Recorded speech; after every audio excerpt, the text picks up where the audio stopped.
Selamat sore Bapak Ibu Saudara-saudari yang terkasih. Kita boleh bertemu kembali di waktu yang begitu indahnya. Kita percaya bahwa kasih Kristus tetap menyertai hidup saudara dan saya. Ya, oleh karena itu di dalam pertemuan bersama saudara seiman dan juga bersama Tuhan Yesus akan menghasilkan buah-buah kasih yang luar biasa. Ya, kita menjadi kuat, kita boleh saling menghibur dan kita boleh sama-sama belajar. Amin. Mari kita satu dalam doa. Bapa dalam surga, kami bersyukur kami kembali boleh belajar akan firman yang akan Kau taburkan ya Tuhan. Biarlah mata hati kami selalu terbuka untuk dapat mengerti apa yang Tuhan mau katakan kepada setiap kami. Bapa, Engkaulah sandaran kehidupan umat-Mu. Di dalam badai pergumulan dan di dalam keadaan yang letih lesu, Engkaulah jawaban bagi setiap kami. Terima kasih untuk waktu yang indah. Terima kasih untuk firman yang akan Kau taburkan. Pengurapan-Mu boleh turun atas hamba-Mu dan turun juga bagi jemaat maupun pendengar yang setia dimanapun berada. Terima kasih Bapa, di dalam nama Tuhan Yesus hamba berdoa. Haleluya. Amin. Bapak Ibu Saudara-saudari yang terkasih, Yesus itu mati di kayu salib karena begitu kasihnya untuk kita umatnya. Amin. Dia sangat mencintai saudara dan saya. Oleh karena itu apapun ya, dia korbankan dirinya sendiri untuk bisa menyelamatkan kehidupan umatnya. Dan sungguh luar biasa, Yesus mati. Dia katakan, dia lakukan dan dia katakan untuk mencari orang-orang yang terhilang, untuk mencari orang-orang yang tersesat, untuk mencari orang-orang yang berdosa. Dunia mengucilkan orang yang berbuat dosa. Dunia mengucilkan orang yang kelihatannya sedemikian tidak terpandang, diremehkan. Tetapi justru Yesus ada untuk mereka. Oleh karena itu kita akan belajar yang terkasih, ya. Yesus datang untuk membebaskan umatnya yang terbelenggu dan memberikan kekuatan yang baru, ya, bagi yang letih lesu dan berbeban berat. Oleh karena itu mari kita akan terus melihat ya, ada satu hubungan pribadi. Kenapa Yesus bisa mempunyai hati yang sedemikian untuk kita semua? Karena Yesus itu yang menciptakan saudara dan saya. Ada satu hubungan pribadi bagi ciptaannya. Tetapi seringkali ciptaannya itu tidak menyadari bahwa Yesus menciptakan saudara dan saya itu ada satu kontak batin. Tetapi kita tidak pernah mau memakai kontak batin kita itu, di mana Yesus selalu menunggu Anda dan saya. Dia menunggu kapan Anda datang untuk memuji menyembah, kapan kita mau datang untuk berdoa dan bercakap-cakap, mencurahkan isi hatimu kepadanya. Ya, itulah yang seringkali kita sebagai pengikut Kristus tetapi tidak tahu bahwa ada satu hubungan pribadi yang Yesus rindu untuk saudara mau datang kepadanya. Amin. Oleh karena itu pada sore hari ini tema khotbah adalah wanita Samaria. Kita akan pelajari ya yang terkasih, ya. Yesus mau bahwa di dalam mengikut Dia, kekristenan kita itu bukan seperti orang agamawi.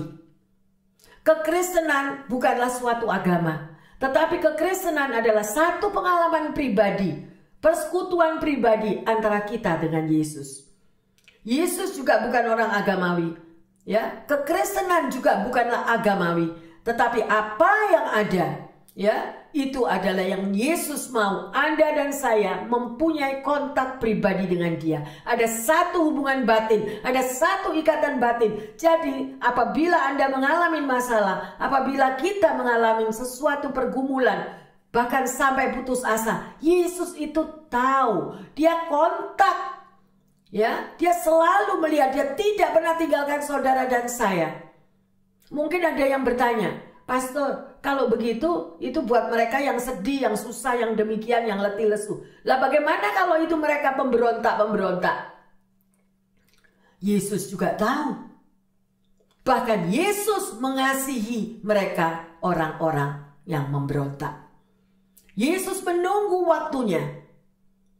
Sampai pada satu hari mereka akan surrender. Mereka akan menyerahkan dirinya. Saudara bisa tahu bagaimana cerita dari Saul. Saul adalah seorang pemberontak. Akhirnya dia menjadi Paulus, pengikut Kristus yang luar biasa. Ya, luar biasa yang terkasih, ya. Jadi kita akan belajar di sini di dalam Yohanes 4 ayat 1 sampai 30, tetapi kita nggak baca semua. Saudara bisa baca sendiri di rumah. Di sini diceritakan bagaimana seorang wanita Samaria yang menjadi alatnya Tuhan yang luar biasa. Walaupun dia adalah orang yang tertolak, walaupun dia orang yang dipandang remeh karena perbuatan moralnya yang tidak baik, sehingga dia dikucilkan. Dan kita bisa melihat apa yang Yesus bisa perbuat terhadap orang yang dikucilkan, terhadap orang yang tertolak, terhadap orang yang latar belakangnya sungguh tidak baik, tidak diinkludkan di dalam pergaulan. Ya, karena dia seorang, saudara tahu ceritanya, baca sendiri di rumah. Bapak, ibu, saudara-saudari yang terkasih, dimanapun Anda berada, mungkin ada yang berbicara, Bu Pendeta, itulah saya. Saya orang yang tertolak, saya orang yang terhina. Saya harus menghidupi anak-anak seorang diri. Suami sudah meninggal, keadaan begitu parah. Oleh karena itu saya melakukan apa saja yang saya bisa mampu lakukan untuk memberi makan anak saya. Yesus datang bukan untuk menghakimi saudara dan saya. Yesus datang bukan untuk ngejudge atau mengucilkan apapun perbuatan masa lalu daripada kita. Tetapi dia datang dengan tangan yang berlubang paku yang penuh kasih. Datanglah kepadaku, hai engkau yang letih lesu dan yang berbeban berat. Aku akan memberi sentosa kepadamu. Dia tahu kalau kita takut, dia tahu kalau kita khawatir, dia tahu kalau kita cemas, kita bingung. Terlebih di dalam situasi dunia saat ini. Tidak ada satu jaminan yang dapat menjamin hidup saudara dan saya, karena kita ada di dalam zaman yang tergoyahkan. Betul? Tetapi ada satu jawaban yang luar biasa pada sore hari ini. Bahwa saudara dan saya berdiri di dalam kerajaan yang tidak tergoyahkan. Oleh karena itu, mari kita mau peluk dia. Mari kita mau peluk Yesus. Jangan lagi kita merasa minder. Jangan lagi kita merasa tidak berarti, tidak berharga. Ya, karena Yesus sangat amat mengasihi saudara dan saya. Ya, dan disitulah ceritanya bagaimana Yesus ini bertemu dengan wanita Samaria ini di sumur Yakub. Kenapa kok di sumur Yakub, mungkin pertanyaannya? Karena disitulah tempat itu netral. Ya, tempat itu netral karena terjadi satu perselisihan antara orang Yahudi dan orang Samaria. Betul? Orang Samaria itu menjadi musuh daripada orang Yahudi. Ya, dan itu sengaja. Yesus mau datang. Dia sudah tahu ada seorang wanita yang membutuhkan pertolongan. Ada seorang wanita yang membutuhkan bimbingan rohani. Ada seorang wanita yang rindu yang rindu akan kedatangan Mesias. Saya tidak tahu. Mungkin juga ada di tengah pendengar yang setia atau jemaat. Anda rindu akan jawaban doa. Anda rindu akan satu kepastian. Anda rindu karena dunia yang begitu menakutkan. Tetapi berita pada sore hari ini, kalau Yesus itu mau menemui wanita Samaria yang tertolak, yang terhina, dia juga menemui saudara dan saya saat ini. Ada amin? Maukah kita merespon panggilannya? Dan mari cerita selanjutnya yang terkasih. Di dalam keadaan letih dan lesu, Yesus dalam keadaan haus, ya.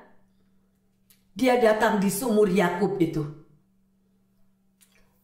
Sementara murid-muridnya pergi ke desa Sikar, ya. Sedemikian rupa, apapun Yang kenapa? Mungkin ada yang bertanya, kenapa ya orang Yahudi itu kok membenci orang Samaria? Karena sebelumnya terjadi ya ada percampuran budaya. Dan akhirnya orang Yahudi itu gak suka. Mereka punya Alkitab dengan gayanya sendiri. Mereka punya adat istiadat berdoa dengan gayanya sendiri. Jadi sangat berbeda antara Yahudi dan Samaria.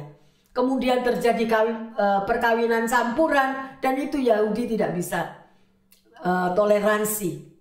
Akhirnya mereka nggak suka sama orang Samaria. Ya, sedemikian rupa. Dan sampai-sampai orang Yahudi pun tidak mau lewat Samaria. Tidak mau melewati Samaria mereka. Ya. Coba kita akan baca di sini Yohanes 4 ayat 3 dan 4. Ia pun meninggalkan Yudea dan kembali lagi ke Galilea. Ia harus melintasi daerah Samaria. Biasanya orang Yahudi nggak mau lewat Samaria, dia muter jalan lain. Nggak mau, tetapi Yesus nggak muter. Dia tetap datang ke daerah Samaria. Ya, berarti Yesus melanggar apa yang ditetapkan oleh orang Yahudi. Ya, dia memilih jalan itu karena Yesus mempunyai alasan. Alasannya apa? Saya tadi sudah katakan kepada Anda semuanya. Ya, karena ada ikatan batin. Karena Tuhan itu menciptakan saudara dan saya. Berarti kita yang tahu. Ikatan batin wanita Samaria dengan segala pergumulannya, dengan segala penderitaan, air matanya tertolak, terhina. Gak ada orang yang ngurusin, gak ada orang yang terima. Tetapi Bapa di surga. Karena wanita Samaria ini juga diciptakan oleh Tuhan. Ada sesuatu yang kontak. Oleh karena itu saya yang menghimbau Bapak Ibu saudara-saudari yang terkasih. Berserulah kepada Tuhan. Jangan menganggap remeh bahwa Tuhan Yesus tidak tahu masalahmu dan masalahku. Dia maha tahu. Dia tahu mimpi-mimpi indahmu. Dia tahu apa yang menjadi ketakutanmu. Sudah letih, lesu, capek Tuhan. Puluhan tahun capek hidup seperti ini. Ya. Tetapi kalau kita tahu siapa juru selamat kita. Yesus adalah penebus. Yesus adalah juru selamat. Dia datang. Sebelum bibir mulut kita berseru, Tuhan tolonglah aku. Tapi Yesus sudah terjamah oleh seruan hatimu yang tertutup. Engkau tidak mungkin cerita kepada orang tuamu mungkin. Engkau tidak mungkin cerita kepada sanak saudara. Atau engkau tidak mempunyai keluarga. Tetapi jeritan yang ada di dalam hatimu dan hatiku itu kontak kepadanya. Because he live. Karena Yesus itu hidup. Yesus tidak pernah mati yang terkasih.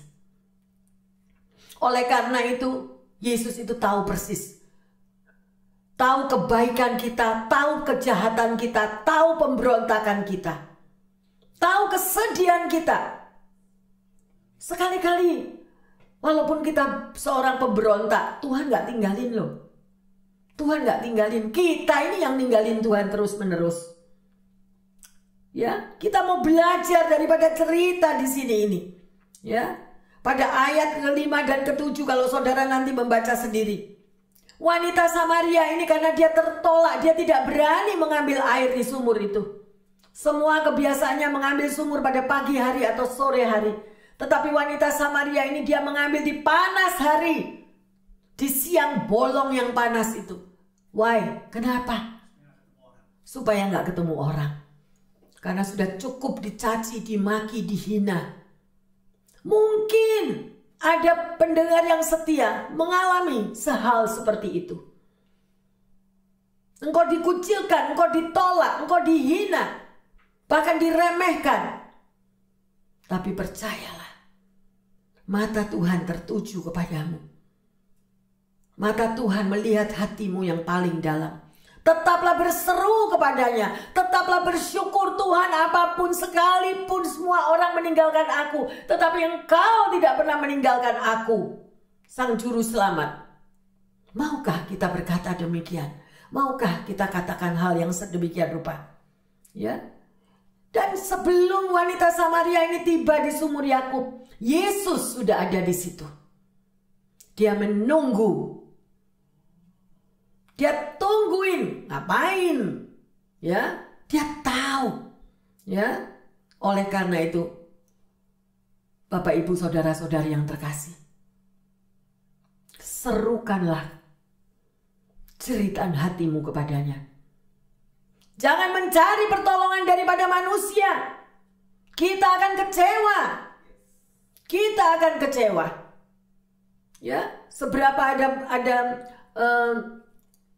pengalaman dari seseorang yang mengatakan pada waktu dia membutuhkan pertolongan, pada waktu dia terjepit, pada waktu yang sungguh-sungguh seperti orang di dasar tenggelam di dalam lautan, hanya jari-jarinya aja yang nampak keluar, membutuhkan pertolongan. But no one help. Tidak ada satupun yang menolong. Tidak ada satu yang respon. Tetapi belajar. Di situ dia belajar. Dia lari di dalam pelukan Tuhan. Dia lari dalam pelukan Tuhan.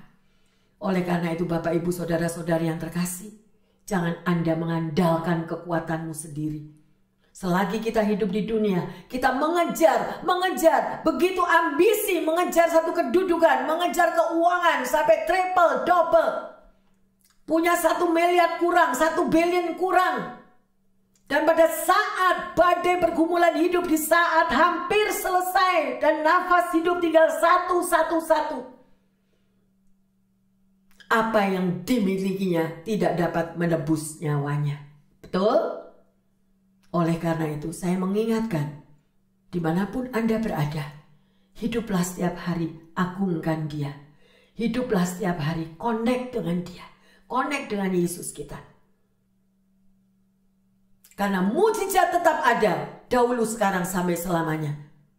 Dan hidup saudara tidak akan tergoyahkan sekalipun kita digonjang-ganjing dengan situasi ekonomi, dengan situasi politik, dengan situasi apapun saudara.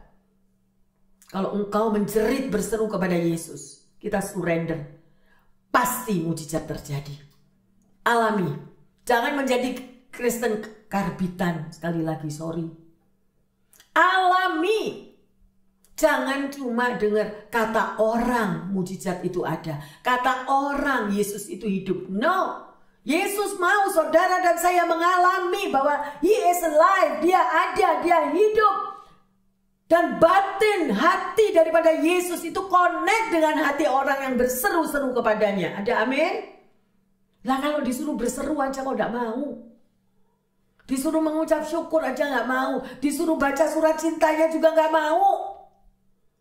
Kita bisa belajar dari kisah wanita Samaria ini. Dia tidak memiliki siapa-siapa yang terkasih. Sampai dia jalan seorang diri sedemikian rupa. Mari kita lanjut pada Yohanes 4 ayat yang ke-9.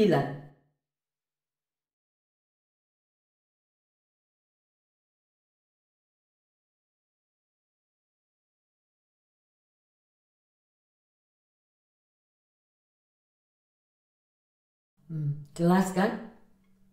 Jelas. Mungkin ada di tengah-tengah kita yang hanya seorang diri. Apalagi kita hidup di rantau. Keluarga tidak ada. Ya, teman baik, sahabat banyak yang menyakiti. Bahkan banyak yang menolak. Itulah hidup yang terkasih. Ya, ada pertanyaan gini. Kalau Tuhan Yesus memang mengasihi aku, kenapa aku harus mengalami penderitaan ini? Kalau Yesus memang ada, kenapa aku harus menderita seperti apa yang aku hadapi? Ingatlah, Yesus memanggil saudara dan saya melalui masalah. Karena kalau pada waktu semua tenang, semuanya indah, semua bagus, kebanyakan kita lupa. Betul? Nah, tapi pada waktu proses kehidupan terjadi, disitulah kita belajar, kita mengalami bahwa kita butuh Yesus. Duit kita tidak bisa membeli nyawa kita. Duit kita tidak bisa membeli kebahagiaan kita. Sadarlah, karena hari-hari ini firman Tuhan sendiri yang mengatakan adalah hari yang jahat. Oleh karena itu Tuhan berkata melalui firman-Nya lagi yang terkasih, berawas-awaslah, berjaga-jagalah. Lawanmu si iblis itu mengelilingi kita setiap hari mencari orang yang bisa diterkam. Nah, perlindungan saudara dan saya hanya di dalam Tuhan Yesus. Amin. Ya, berapa banyak saya mendengar banyak keluhan. Kasih di akhir zaman sudah berkurang. Banyak orang menutup telinganya, menutup hatinya. Kalau mendengar ada orang yang lain yang susah, mereka pada lari. Dan itu betul terjadi loh. Mereka pada lari, mereka tidak mau tahu. Tetapi pada waktu mereka butuh pertolongan, mereka membutuhkan spontani. Tapi kita sebagai anak Tuhan, oleh karena itu, hiduplah dalam satu komunitas. Di dalam satu komunitas kita selalu bergandeng tangan. Jangan lepaskan gandengan tanganmu seberapapun orangnya. Karena satu orang dengan beberapa orang itu lebih kuat dengan beberapa orang. Kita saling menolong, kita saling memikul. Dan Anda harus tahu, hanya orang yang betul-betul dijamah hatinya oleh Tuhan tidak mempunyai motivasi apapun. Kalau menolong ya menolong benar. Tidak ada pamrih. Ya, oleh karena itu mari yang terkasih. Tuhan Yesus sangat mengasihi Anda dan saya. Ya, demikian wanita ini penuh rasa terhina dan tertolak. Kita sudah baca ayatnya tadi. Ya, permasalahan hidup silih berganti. Itu yang dia rasakan. Ya, sampai ketakutan. Kenapa dia ngambil air pada siang hari? Karena dia takut. Sudah kenyang dihina, sudah kenyang dikucilkan. Ya, sedemikian rupa. Mari kita lanjut pada ayat yang ke-10. Jawab Yesus kepadanya, "Jikalau engkau tahu tentang karunia Allah dan siapakah Dia yang berkata kepadamu, 'Berilah aku minum,' niscaya engkau telah meminta kepadanya, dan Ia telah memberikan kepadamu air hidup." Haleluya, haleluya ya. Jadi di sini kita bisa tahu Yesus yang mengulurkan tangannya terlebih dahulu.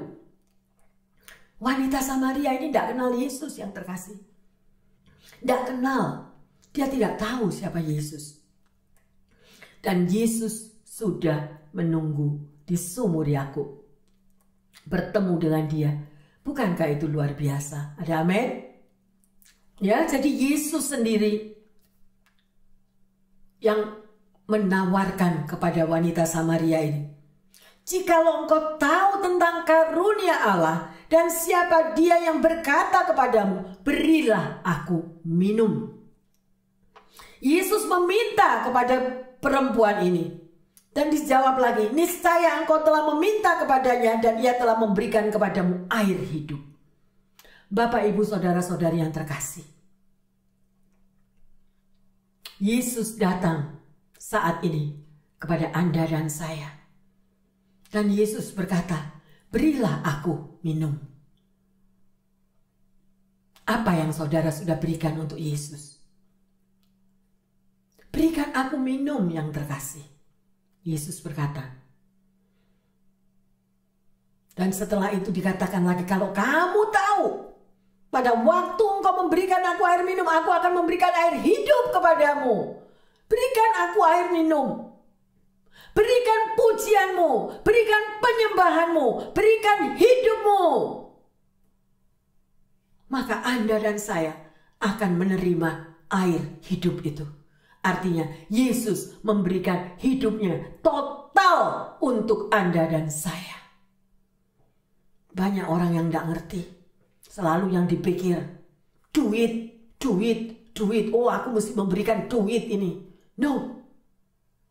Berilah aku minum, Yesus katakan. Ya. Luar biasa. Maka pada waktu Yesus meminta kepada Anda dan saya, berikan aku minum. berikan hidupmu yang terkasih. Berikan pujianmu, berikan penyembahanmu. Berikan apa saja yang engkau lakukan untuk Yesus. Maka engkau akan menerima air hidup itu. Dan kita tidak pernah akan haus lagi. Artinya apa? Seluruh hidupmu dan hidupku ada di dalam telapak tangan Tuhan. Dia yang membela hidupmu dan hidupku. Dia yang berperang ganti saudara dan saya. Luar biasa, bukan? Ya. Dan di sini kita bisa melihat pada waktu kita diberikan air hidup oleh Yesus, kita nggak pernah haus lagi. Saudara mempunyai iman yang teguh, iman yang kuat, percaya pada waktu aku menghadapi badai pergumulan hidup apapun, Yesus ada. Dia menjawab semua doa-doaku. Dia memberikan aku jalan keluar dari persoalanku. Mujizat dan kemenangan Dia sediakan bagi Anda dan saya. Tapi maukah kita bertemu seperti wanita Samaria ini bertemu dengan Yesus? Semua sudah ditawarkan, tertulis di dalam firman Tuhan. Tapi kita nggak mau. Tidak mau berjumpa dengan Yesus melalui doa. Tidak mau berjumpa dengan Yesus melalui pujian dan penyembahan. Tidak mau bertemu dengan Yesus di dalam satu komunitas yang saling menguatkan. Mari Bapak Ibu yang terkasih. Pada ayat 13 dan 14 dikatakan, barang siapa minum air yang akan kuberikan kepadanya, ia tidak akan haus untuk selama-lamanya. Sebaliknya air yang akan kuberikan kepadanya akan menjadi mata air di dalam dirinya yang terus-menerus memancar sampai kepada kehidupan yang kekal. Ini loh. Makanya firman Tuhan itu harus didalami, harus dipelajari, harus ditekuni. Yang terkasih, begitu dalam dan luasnya firman Tuhan. Tadi saya mau kembali lagi bagaimana Yesus itu meminta air kepada wanita ini. Dan kalau saudara mau lanjut dan saudara rajin membaca firman Tuhan, akan tertulis di dalam firman yang mengatakan, barang siapa memberikan segelas air kepada hambaku. Ada atau ada? Ada. Tuhan akan mengembalikan berlimpah-limpah kepadamu. Tapi seringkali orang tidak mengerti akan hal ini. Orang tidak menyadari. Baru cuma segelas air loh. Barang siapa memberikan segelas air kepada hambaku, ya, Tuhan akan membalasnya dengan berlipat-lipat ganda. Apalagi ini Yesus yang minta air itu kepada wanita ini. Bapak Ibu yang terkasih, wanita Samaria ini nggak kenal Yesus loh. Dia nggak tahu. Mungkin saudara pendengar yang setia dimanapun Anda belum pernah ketemu Yesus, Anda belum pernah berhadapan muka dengan Yesus, tetapi Anda mendengar melalui pujian penyembahan, melalui kesaksian dari orang lain bahwa ada Sang Juru Selamat yang bisa memberikan keselamatan, memberikan jawaban, memberikan jalan keluar. Ayo yang terkasih, lakukanlah amanat agung. Kalau Anda sudah berani mengatakan aku anak Tuhan, apa yang harus saudara dan saya lakukan sebagai pengikut Kristus untuk melakukan amanat agung? Jadikanlah semua bangsa murid-muridku. Artinya apa? Gimana Bu Pendeta? Gimana saya bisa menjadikan murid-murid Yesus? Yang terkasih, jadilah saksi Kristus. Jadilah saksi Kristus pada waktu engkau sudah berjumpa dengan Yesus. Melalui pergumulanmu dijawab, melalui doa-doamu dijawab. Bersaksilah supaya orang lain juga dikuatkan. Nanti kita akan lihat di sini bagaimana wanita Samaria ini mengalami hidupnya. Ya.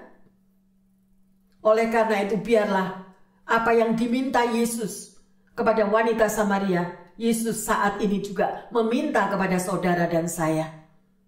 Dan apabila kita melakukannya, maka air hidup itu akan memancar terus di dalam hatimu. Engkau tidak akan merasakan kering, tidak merasakan kosong, tetapi air hidup itu akan meluap, memancar di dalam hidupmu. Artinya apa? Kita tetap disegarkan, kita tetap dikuatkan, kita tetap dihiburkan. Sekalipun badai dari sekeliling kita mengalami bermacam tantangan, tetap ada air hidup yang melegakan.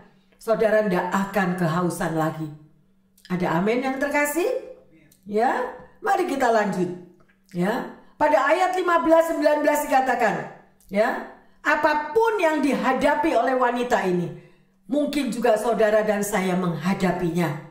Ya, apalagi kita hidup di rantau, ya, merasakan hidup kesendirian, merasa lonely, ya. Tapi Tuhan berkata, sekali-kali aku tidak akan meninggalkanmu. Ya, kita tidak pernah, we never alone, because God is always stay with us. Tuhan selalu menyertai kita. Ya, akhirnya bagaimana pada ayat yang ke-15 sampai ke-19, Yesus menceritakan semuanya.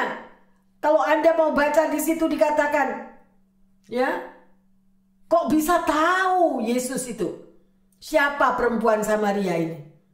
Ya, Yesus bilang, pulanglah, panggil suamimu. Lah, si wanita itu menjawab, aku gak punya suami. Iya memang benar, kamu gak punya suami, kamu sudah 5 kali. Loh, kaget lagi wanita Samaria ini. Nah, sekarang panggil, yang sekarang pun Yesus bilang, itu bukan suamimu. Kaget wanita Samaria. Dan akhirnya dia percaya, aku bertemu dengan seorang nabi. Betul? Kenapa? Karena Yesus menyentuh akar permasalahannya, akar daripada problemnya. Oleh karena itu Bapak Ibu Saudara-saudari yang terkasih, ada seorang pastor, dia menceritakan, di dalam dia berkhotbah, dia dikritik oleh seorang asistennya. Pastor, saya nggak suka khotbah kamu yang sedemikian rupa. Kemudian pastornya mengatakan, oke, kamu tidak suka akan khotbah saya karena pastor ini memberikan pelayanan kelepasan. Pelayanan pelepasan adalah pelayanan, itu adalah satu talenta di mana Tuhan pakai orang itu untuk mencabut daripada akar persoalannya. Bukan doa cuma permukaan. Berapa banyak orang datang di gereja, pulang sama aja, betul? Karena cuma permukaannya. Tetapi apabila mereka mau duduk, mereka mau konseling, dan orang itu mempunyai talenta, pasti ketahuan akarnya itu ada di mana. Demikian Yesus, sampai wanita Samaria tadi mengatakan, sekarang aku tahu bahwa aku berjumpa dengan seorang nabi. Karena dia tahu semuanya. Jadi yang sangat mengena daripada wanita Samaria tadi, karena masalah yang paling dalam yang dia tutupi tidak ada orang yang tahu, dan baru pertama kali bertemu dengan Yesus terbongkar semuanya. Di situ kuncinya. Yang terkasih, pendengar dimanapun Anda berada, sebelum persoalan yang Anda dan saya hadapi dicabut dari akar yang paling dalam, hidup kita sama aja. Ya, yang muter-muter ya muter-muter terus, yang jatuh bangun ya jatuh bangun terus. Why? Kenapa? Karena akarnya belum dicabut. Ya, lihat wanita ini. Pada waktu disentuh akar masalah yang paling dalam, hidupnya berubah. Hidupnya berubah. Sampai Yesus pun sudah memberikan air hidup. Engkau tidak akan kehausan lagi.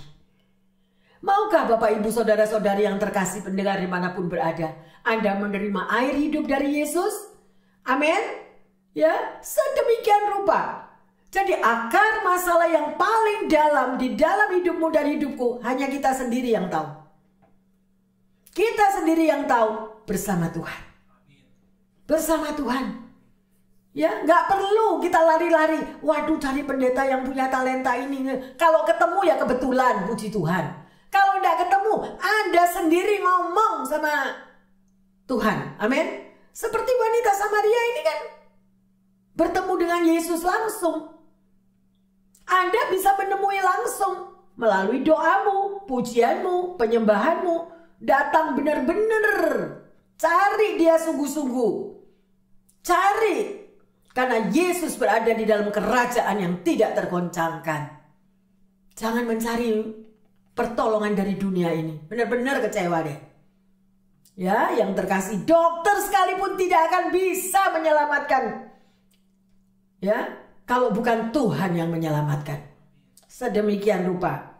Dan akhirnya si pendeta tadi menjawab, kalau aku berdoa sedemikian, adalah akar daripada masalah itu yang tercabut. Ya, saya tidak akan bisa membiarkan orang itu pulang. Dia tanya lagi sama asistennya, bagaimana kalau ada suami istri yang datang kepadamu, mereka memiliki masalah keluarga, padahal hati mereka berdua itu sudah berdarah-berdarah, katanya. Jawab asistennya, ya saya doakan supaya dia calm down. Sudah calm down disuruh pulang. Lah apa kamu tidak tahu? Mereka pulang itu tetap hatinya berdarah. Keluarganya hancur-hancuran. Karena apa? Karena akar masalah belum terselesaikan. Mengerti ya? Contoh misalnya, Anda tahu pasti 2 ditambah 2, 4. Ya, tetapi Anda juga harus tahu bahwa Yesus adalah juru selamat di dalam kehidupan kita. Betul tak betul? Amin. Ada lagi yang bilang, oke, kamu tahu kan 3 kali 3 berapa? 9. Tapi kita juga harus tahu bahwa Yesus mati pada hari ketiga dan dia bangkit kembali untuk menyelamatkan umatnya. Itu kepastian. Dijawab lagi sama asistennya ini. Pastor, kok seperti itu? Nah, bagaimana kalau saya harus menghadapi bisa sampai bertemu dengan akarnya, akar masalah hidupnya? Pastornya tanya, lah kamu semalam bisa tidur apa enggak? Gitu. Karena dia pengen tahu akarku tuh apa, masalahku tuh apa. Pendetanya tanya, kamu semalam bisa tidur apa enggak? Enggak bisa tidur. Kenapa kamu enggak bisa tidur? Pendeta bertanya. Dijawab lagi, iya, karena pacar saya hamil dan saya suruh gugurkan. Lah, sih? Sekarang saya mau tanya, akar masalahnya apa sekarang? Ya, lah itulah jawabannya. Yaitu perbuatan yang berdosa. Sampai terjadi untuk harus digugurkan. Lah ini banyak orang yang tidak ngerti. Gitu loh. Tapi bisa mengkritik orang lain, mengkritik A, B, C, dan dirinya sendiri punya ikatan dosa. Dan ikatan dosa itulah kalau datang kepada Tuhan, seperti wanita Samaria tadi, dia juga memiliki ikatan dosa dengan hidupnya yang tidak bermoral, ya. Tetapi pada waktu tersentuh oleh Yesus, terbuka semuanya itu lepas. Bapak, Ibu, Saudara-saudari yang terkasih dimanapun Anda berada, kita semua butuh kelepasan, betul? Kita semua butuh kelepasan. Tapi puji Tuhan, di mana Yesus datang untuk hidupmu dan hidupku, dia adalah juru selamat yang sanggup membebaskan engkau dan saya. Kalau wanita Samaria ini tadi bisa dibebaskan, demikian juga hidupmu, demikian juga hidupku. Pertanyaannya, apa saat ini masalahmu? Dia ada di sini. Dia menunggu Anda menjerit kepadanya. Ya, kita lanjut pada Yohanes 4:23. Tetapi saatnya akan datang dan sudah tiba sekarang bahwa penyembah-penyembah benar akan menyembah Bapa dalam roh dan kebenaran, sebab Bapa menghendaki penyembah-penyembah demikian. Jadi, apa yang harus dilakukan yang terkasih? Menyembah apa? Penyembah-penyembah benar akan menyembah Bapa dalam apa? menghendaki penyembah-penyembah yang sedemikian rupa hiduplah di dalam roh. Manusia ini terdiri dari dua, manusia daging, manusia roh. Yesus adalah roh, spirit. Ya, jadi kalau Anda tidak berdoa, ya, artinya itu bagaimana kita ini mengaktifkan manusia rohani, yaitu banyak berdoa, memuji, menyembah, membaca firman Tuhan. Maka manusia rohani kita menjadi kuat. Kalau kita hanya memberi makanan manusia daging terus, sehari harus makan 3 kali, yakin? Ya, bahkan ada yang 5 kali sehari karena lapar. Nah, manusia roh nggak pernah dikasih makan. Berdoa kalau ingat, berdoa cuma 1 minggu 1 kali. Lah gimana manusia rohaninya bisa kuat? Amin. Saya menghimbau, berdoalah setiap waktu. Gimana Bu Pendeta, saya ini orang kerja, bukan pengangguran. Anda punya waktu. Sebelum berangkat kerja Anda drive, Anda muji Tuhan. Thank you Lord Jesus. Terima kasih untuk hari ini adalah hari yang luar biasa. Hari yang penuh berkat, hari yang penuh perlindungan. Itu kita bersyukur kepadanya. Ya, mau masuk turun dari mobil, terima kasih Tuhan, aku saat ini bekerja, biarlah Roh Kudus yang menuntun aku menyelesaikan semua pekerjaanku. Nah, nanti makan siang, sebelum makan kita panggil lagi, Tuhan terima kasih berkat-Mu melimpah dalam hidupku. Loh, selalu positif dan selalu mengucap syukur. Pulang kerja, masih di mobil lagi, bisa ngomong lagi. Ya, kalau pacaran kok kuat 24 jam nggak tidur, ngobrol terus nggak tahu apa yang diomong. Ya, tapi ini kita bersekutu, jadi manusia rohani kita itu dikuatkan. Ada amin yang terkasih? Ya, sungguh luar biasa. Ya, banyak lagi yang ngomong, kalau Tuhan itu ada, kenapa penderitaan terjadi? Loh, kalau Tuhan Yesus itu memang mengasihi, kenapa persoalan-persoalan hidup silih berganti? Loh, masih ada orang yang suka argue, suka berbantah dengan Tuhan. Ya, Bapak Ibu yang terkasih. Karena manusia itu maunya hidup suka-sukanya. Maunya bebas, nggak mau diatur sedemikian rupa. Ya, padahal Tuhan itu tahu siapa saudara dan saya. Dia tahu bagaimana si jahat itu ingin menjerat, memperosokkan hidup kita. Dan kita sudah diberi rambu-rambu, ya, oleh Tuhan Yesus. Ada seorang anak remaja, kapan itu bilang gini, ini bangsa lain ya, Korea ya. Dia bilang begini ke saya, Pastor, saya nggak suka itu buku Alkitab itu yang mamaku bilang terus, baca Alkitab, baca Alkitab. Itu buku kuno, itu buku sudah 2000 tahun yang lalu. Saya nggak suka buku itu. Saya mau buku yang baru tapi bukan Alkitab. Nah, mamanya bingung nanya ke saya, gimana jawabannya? Terus kemudian mamanya berkata, kita share together. Kalau anakmu itu kedinginan, ya, kamu tanyain, aduh aku dingin, aku dingin, aku dingin. Kamu jawab, itu lihat matahari itu. Matahari itu bersinar begitu cerahnya, mengeluarkan panas matahari. Itu juga tua, 2000 tahun yang lalu, tapi dia tetap aktif. Amin.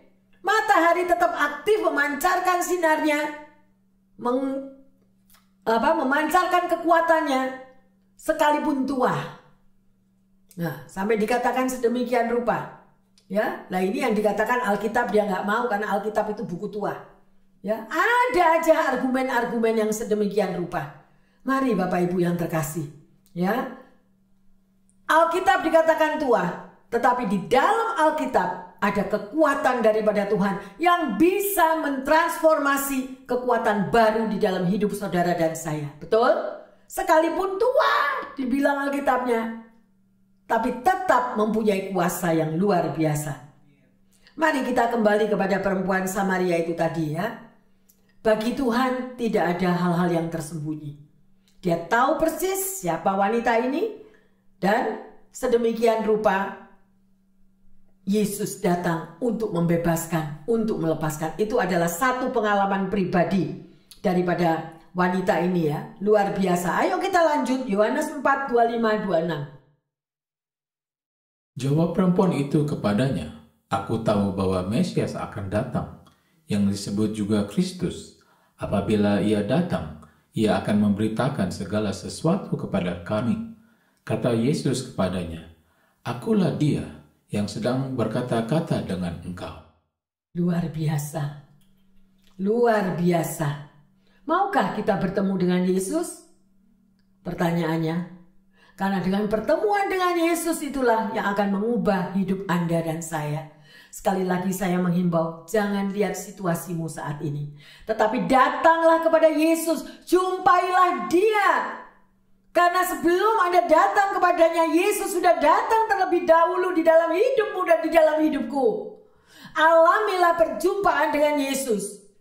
Karena orang yang sudah mengalami perjumpaan dengan Yesus, dia pasti hidupnya berbeda. Pasti hidupnya diubahkan. Oke? Karena banyak sekali orang yang berbantah, yang argue. Itu karena tidak mau ketemu Yesus. Ya udah, nggak mau, ya udah lu jalan sendiri. Ya, padahal nggak tahu bahwa di sekelilingnya itu domba di tengah-tengah serigala. Kita butuh sang juru selamat. Luar biasa ya. Jadi Yesus tahu wanita Samaria ini merindukan Mesias.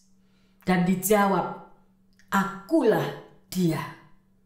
Kalau Anda mencari Yesus, Anda berseru menjerit, mungkin selama ini Yesus belum pernah Anda lihat, belum pernah Anda rasakan lawatannya. Malam hari ini atau waktu ini ngomong sama Tuhan, dia bilang, "Jesus, I need you. Aku mau bertemu dengan engkau secara pribadi. Lawati aku seperti engkau melawat wanita Samaria ini. Ampuni aku. Tegur segala dosa-dosa masa lampauku. Tegur keadaan orang tuaku. Mungkin mereka tidak mengerti juga perjalanan hidup masa lampaunya. Minta kepada Tuhan. Maka Yesus akan datang melawat saudara dan saya. Amin. Ya, dan Yesus sendiri yang mengatakan, "Akulah dia yang berkata-kata dengan engkau." Ayo kita lihat apa yang terjadi. Yohanes 4, 28-30. Maka perempuan itu meninggalkan tempayannya di situ, lalu pergi ke kota dan berkata kepada orang-orang yang di situ, "Mari, lihat, di sana ada seorang yang mengatakan kepadaku segala sesuatu yang telah kuperbuat. Mungkinkah dia Kristus itu?" Maka mereka pun pergi keluar kota, lalu datang kepada Yesus.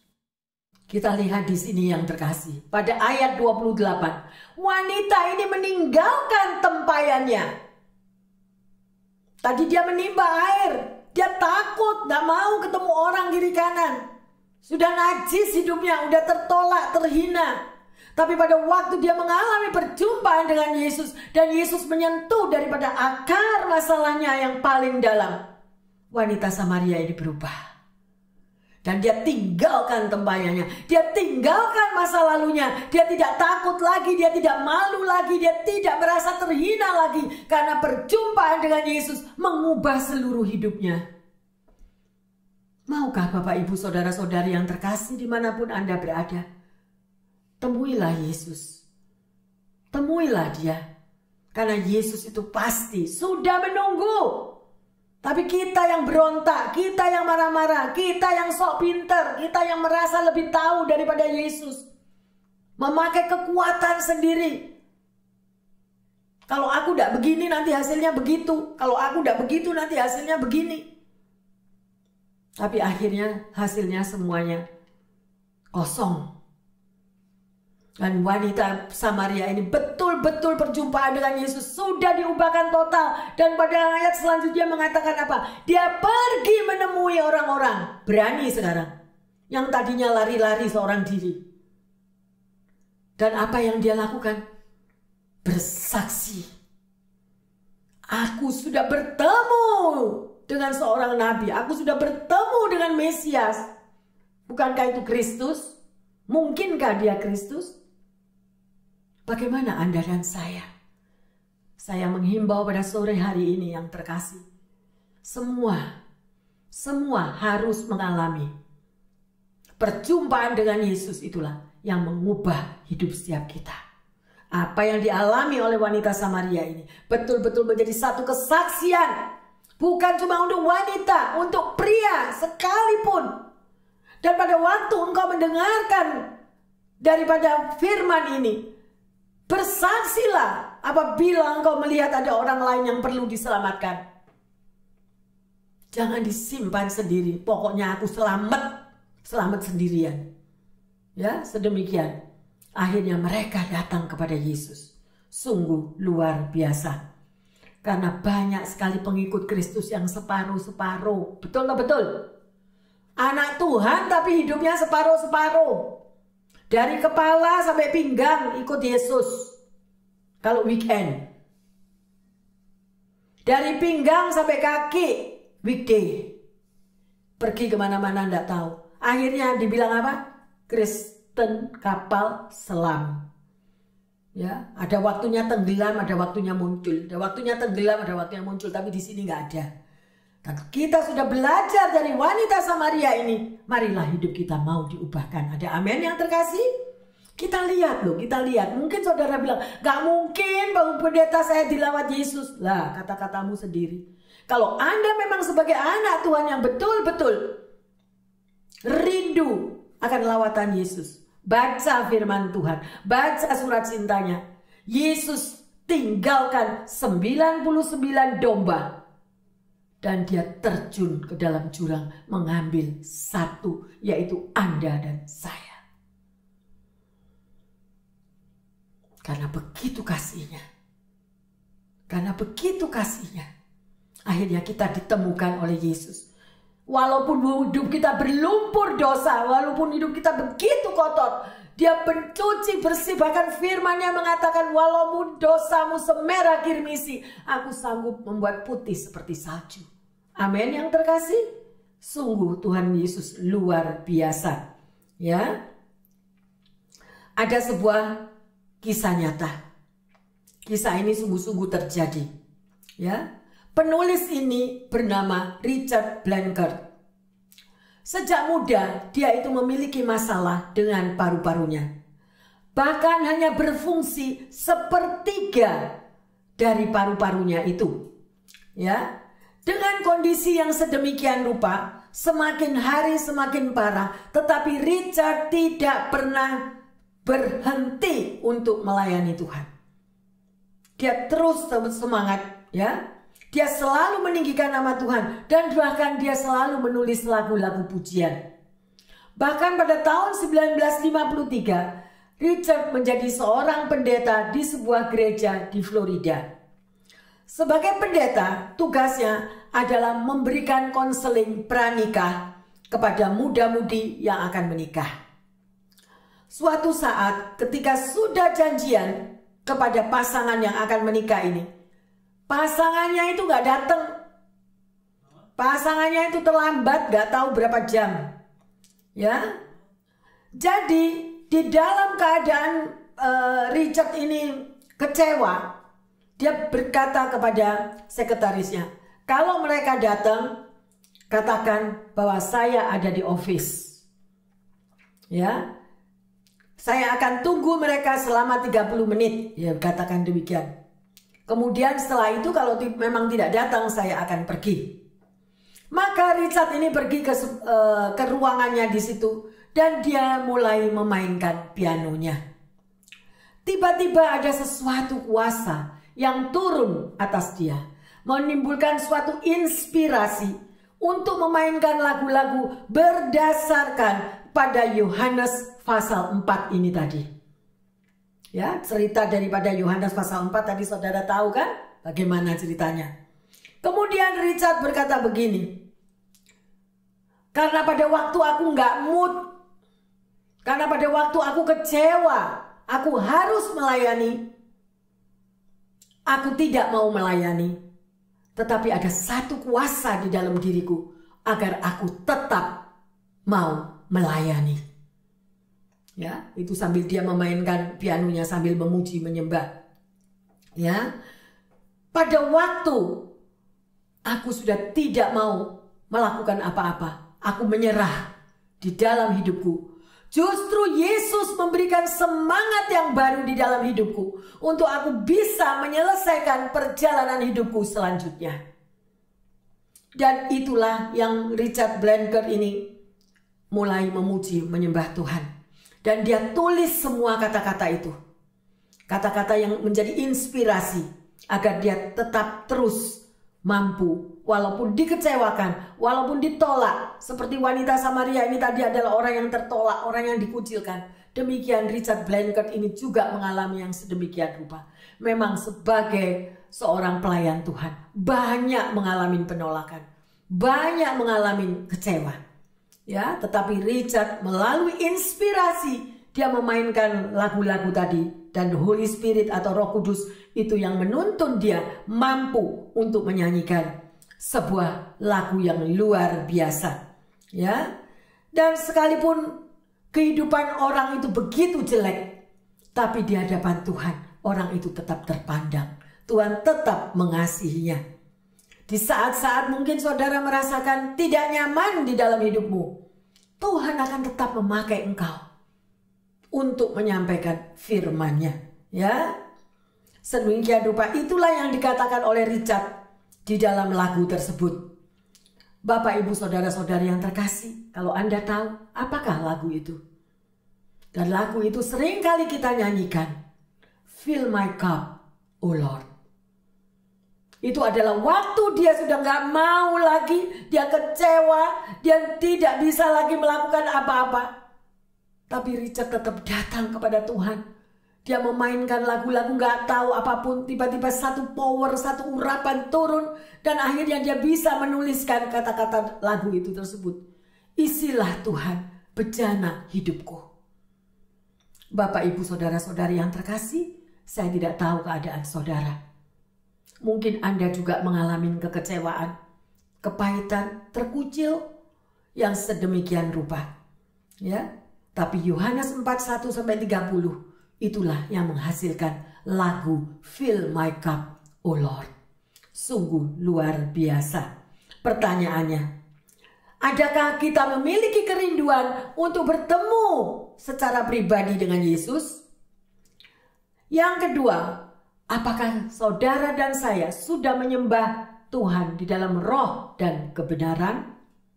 Yang ketiga, saksikanlah pengalaman Anda pada waktu Yesus sudah menjamah hidupmu. Karena itu akan menjadi berkat bagi banyak orang. Dan sebagai ayat emas kita akan baca Yesaya 55 ayat yang ke-6. Carilah Tuhan selama Ia berkenan ditemui.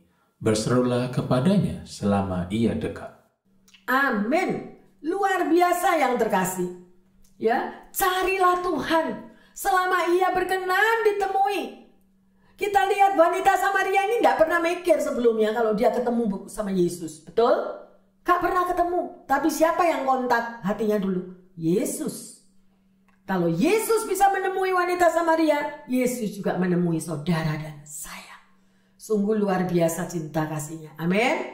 Ya, berseru kepadanya selama dia dekat. Saat ini Anda ada bersama-sama dengan kita yang ada di sini.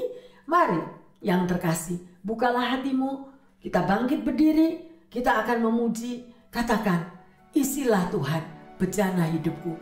Mungkin kita kosong, mungkin kita kering, mungkin kita kecewa. Tapi saat ini Yesus mau memberikan urapan yang baru terjadi.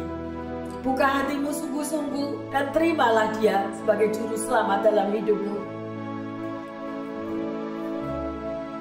Terima kasih, terima kasih, terima kasih Tuhan. Isilah Tuhan bejana hidupku. Amin. Puaskan dahaga jiwaku.